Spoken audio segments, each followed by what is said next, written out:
see you all this morning. Danny Nevill from Universal Group. As Rob very kindly said there a moment ago, my background has been in business since the age of 11.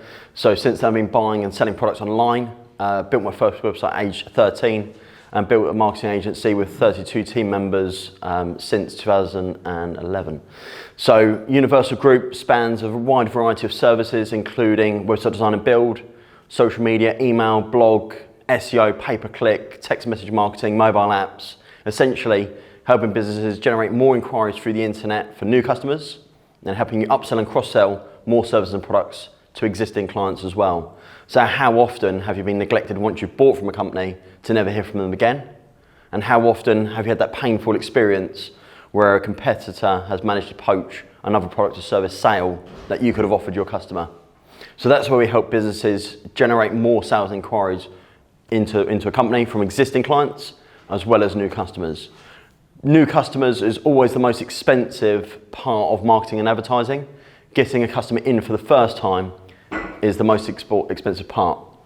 So whilst bringing new customers in is very good and very important, which we're going to cover today, which is understanding your average customer value, it's also important to remember upselling, cross-selling and referring to other products and services, because that's where you're going to maximise the return on investment from that customer.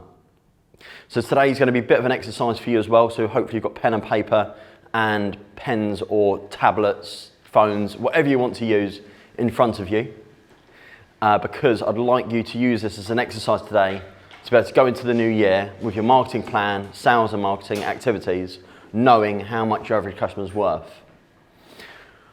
Working with nearly 1,000 small businesses, you tend to see patterns, and that is most small businesses do not understand their average customer value. Because they do not understand that amount, they then do not know what their customer acquisition price is. And it becomes very simple once you get to these nitty-gritty numbers, which a finance director would advise a big company, is understanding how much you have to pay to buy a new customer and how much that customer is going to pay the business over time. Okay?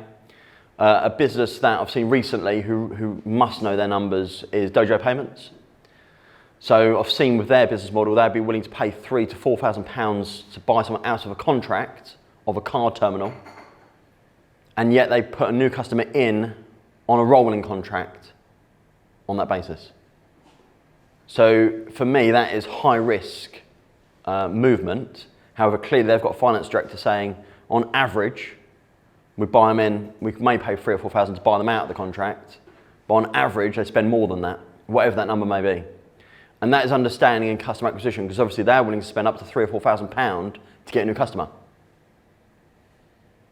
aren't they? On a £25 a month contract.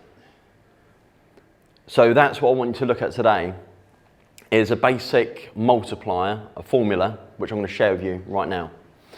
So I'd like you to look at how much your customer on average spends with you. And again, what I find most small businesses to say, this varies so much, it could be £1, it could be £1 million. Right, if that's your answer, get your turnover and divide that by how many customers you've got. Because that's on average how much a customer spends with you. Okay, so look at how much the average customer spend is. Then I'd like you to look at frequency. So maybe, let's say you're an accountant. The frequency of that spend, say, is annual accounts, to keep it simple. How often is that customer buying from you? If you're Dojo Payments or another payment provider, it's monthly. A lot of our services and products are monthly as well. So we might have a 12-month frequency. Okay, then look at the longevity of that client. How long does that customer tend to stay? So let's pick on an accountant again, because the numbers work really well with accountancies. And so that customer's going to be 5, 7, 10 years. You now multiply the average spend times the frequency times the longevity of that customer. Say that again. So average spend times frequency times the longevity. Alan's very kindly knows all this already. Very pleased to hear, Alan. We have lots of good meetings, don't we? Yes, we do. Yeah. Yes, we did. And then the magical number is your referrals. So we're all here this morning doing referral network marketing. but how often do you factor your referral within this multiple? So how many people or what activities do you have within your business to trigger more referrals? We'll do referral marketing on another basis, but basically you should not rely you shouldn't rely on a natural referral process. You should have a mechanism within your business to basically progress and enforce referral activity, which will come on to another presentation. So now we'll look at that number. So let's say you're an accountant and the average annual account is, say, £3,000. To make my life easy, average customer's 10 years, 30,000. That customer then refers 3 customers to the business. Okay, that's another 90 on top. So now we're at £120,000 customer value. So then you look at customer acquisition. How easy or how much are you willing to spend to buy another 120? And of course, we are looking at a cash flow of 10 years here. And obviously the referral mechanism off the bat. So it's gone to basic 30,000. Forget referrals now. That's a 10-year cycle, so £3,000 per annum. What most small businesses do is they tend to pocket the 3,000 or spend it on various activities. Activities that normally don't actively grow the business. So there's a few ways you can actively grow a company, and that is sales activity, sales team, marketing, and advertising. They're typically the main pillars to grow a business. So of that £3,000 or whatever your number may be of average customer, how much of that are you allocating to buy your next customer? Because that is where you're going to make your money work for you. Hear the term, make your money work for you. But most small businesses I speak to do not make their money work for them because they have no sales team, no marketing team, and no advertising. So they're not making their money work for them at all. And that's why they're constantly having peaks and troughs in their income, peaks and troughs in their turnover, peaks and troughs in their working activity. Because they're chasing their next project, then they're investing all their time in that next project and not allocating a consistent line of sales, marketing, advertising activity. And that is business, selling what you do. Okay? Everyone can do the do. There's a lot, if you look in your industry, think of tens of thousands of people who could do what you do. That's not the hard part. The hard part is actually selling and getting the next customer. But the businesses that really understand that dominate the marketplace. It's not sort of an equal split between all the companies within the industry. It tends to be one gets 70% of the market, or the big players who are advertising and marketing all the time get 70% of the market, and the rest just share, and the biggest predominant market of them who aren't advertising and marketing just share what's left. Yeah? But you have to invest into the sales, marketing and advertising for that to happen, which is why it's important to understand the customer acquisition. Because once you know how much a customer's worth, you can then allocate how much you're willing to pay to buy that next customer. So if you go to a bank at the moment, what are you getting? 1%, 1.5% on your money? Yeah. Well, if you did the return on investment calculation on, say, 30,000 and you spent £300, I don't have a calculator with me right now, but if you did that math, you're talking thousands of percent return on investment, aren't you? Thousands of percent versus 1 or 2% in the bank.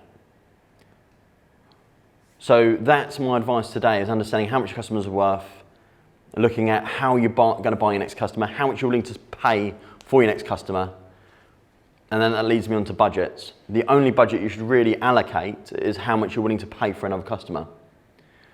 To actually allocate a budget to how much you're going to spend total is ludicrous. Because once you know the numbers of your business, why would you limit that activity? You would never limit it. Scaling a company is relatively easy. You just get more people doing the do, which is loads of them, and selling more of what you need to do. The selling and the marketing part is the hard part. But you need to really look at how your business is working. Are you tired of chasing the next deal, or are you making the money work for you? Are customers coming to you? If the answer is no, you're probably not doing marketing and advertising at all. And if the answer is still no, you're probably not understanding the value of your customer to spend the right amount to get another customer in. Okay? So I'm now going to open the floor to any questions you may have about what we do there. What's the difference between marketing and advertising? So an advert, pretty much stops as soon as you stop spending on it. So an advert would be like a TV advert. It would be maybe a radio advert. There's no retention of that customer. Whereas more marketing activity is, say, like email marketing, because you've got retained data of that marketing activity. A social media account following still has an asset value. Whereas advertising is like being on the tick. As soon as you stop paying, you come off. Yeah? So your social media presence, for example, has a retained value there. So it's almost like advertising would be, I suppose, active campaigns, whereas marketing is just kind of passive and it stays there whether you pay or not. Yeah. So marketing activity tends to be a lot longer in terms of ROI, in terms of getting it working, getting that machine working for you. Advertising is instant. Roughly speaking, advertising is around, I tend to find around 10, anywhere between 10 and 100 times more expensive than marketing. But it's instant. And it's more targeted as well, more for the number. Yeah. But the key part is advertising is instant, marketing is a long time. The biggest killer for every small business is this farcical 90-day measurement. If Coca-Cola or any big business you ever think of gave their business 90 days for a marketing advertising activity or for the business to succeed, there would be pretty much no big brands out there. If you look at the big businesses, if you look at their accounts, marketing advertising spend is huge and it tends to go up every single year. So my pitch to you today is, who do you know who provides great services and products, who's frustrated losing out to competitors who normally offer an inferior service, but they need to understand basic maths of how much a customer's worth and how much they're willing to pay to buy that customer, and they need to be able to stick to that formula. Okay, I'd love to speak to them, more than happy to meet them in person, over the phone, Zoom, come into our office, however they wish to meet, more than happy to accommodate their requirements to do so. You give them my business card, drop us an email, WhatsApp, however you wish to do it, and I'd love to explain to them what I've explained today and work with that business owner to make their money, marketing, advertising work for them, so they've always got a constant flow of new business.